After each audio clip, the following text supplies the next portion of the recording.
তোমরা কি জানো তারকেশ্বরের মন্দির কিভাবে তৈরি হয়েছিল? ১৬শ শতাব্দীতে বিষ্ণুদাস নামে এক রাজা রামনগর অঞ্চলে রাজত্ব করতেন। সেই রাজার ভারমল্ল নামে একজন ভাই ছিল, যিনি প্রতিদিন পুজোর ফলমূল আনতে বনে যেত।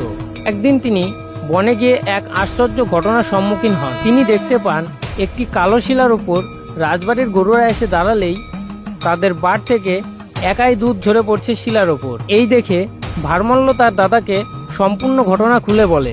তারপর রাজা বিষ্ণুদাস বনে গিয়ে এই ঘটনা দেখে বুঝতে পারে যে এ স্বয়ং মহাদেবের লীলা। এরপর রাজা ঠিক করে ওই শিলাকে বন থেকে নিয়ে রামনগরে প্রতিষ্ঠা করবে। কিন্তু কয়েকদিন মাটি খোঁড়াখুঁড়ির পরেও যখন শিবলিঙ্গ শেষ খুঁজে পাওয়া যাচ্ছিল না, তখন রাজা স্বপ্ন দেখতে পান, আমি তারকেশ্বর শিব, আমি এই বন থেকে গয়া এবং কাশীতেও ছড়িয়ে আছি, আমাকে এখানে প্রতিষ্ঠা কর। তারপরেই এখানে প্রতিষ্ঠিত হয়েছিল তারকেশ্বর মন্দির।